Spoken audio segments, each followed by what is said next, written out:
Hello everyone. Here's a little tutorial on how to do the discussion for this week, the social media effects and photo upload discussion. Now, if you remember in the first week, you learned about the SIFT method and how to tell whether things were fake news or if the image was fake. And you also learned how to do the reverse Google image search.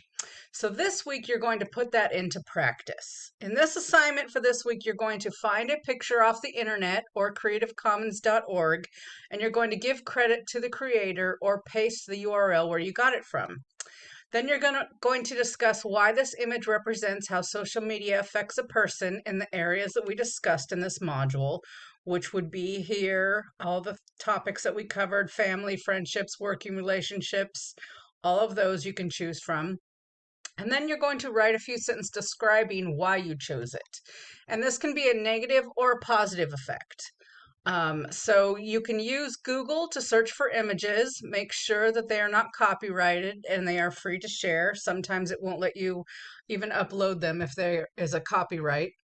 And if you want to avoid that, if you want to make sure that something you can share the image, you can always go to creativecommons.org, which is a platform where images can be shared freely.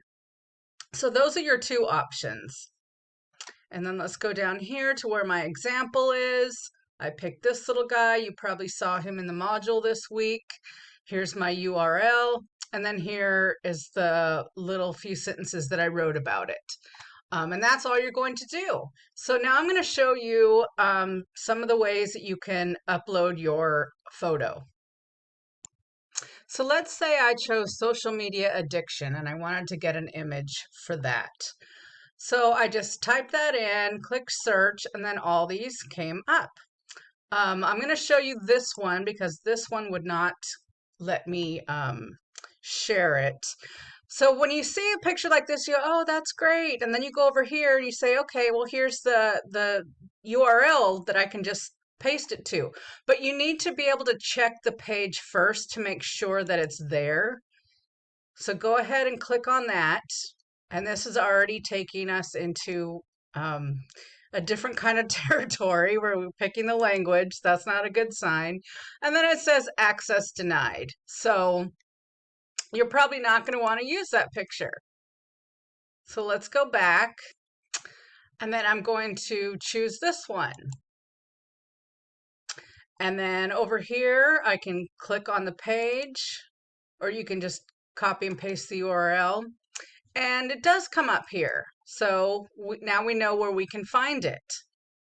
So what you're going to do is you're going to upload the photo and then you're going to put image by and you're going to put this whole URL right there so I know where you got it from and you're giving credit.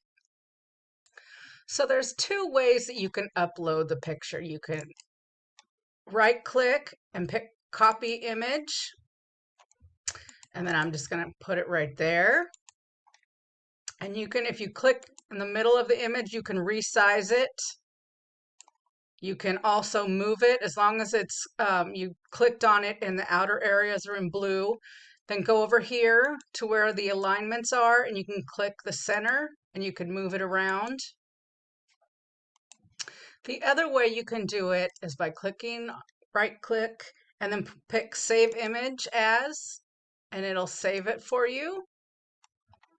And then you can just go up here to insert, click image upload, and then click there. And you can resize it and move it around there as well. So those are two options. So now I'm going to show you Creative Commons. You're just going to click here. You're going to type in social media addiction and click search. And then you get all these pictures that come up. Now I'm going to take this first one here. And as you can see over here on the right hand side, this is who the creator is. So you would just upload this and then copy and paste the author's name right here. And you can also go to the page. This is all the photos that he has uploaded and created.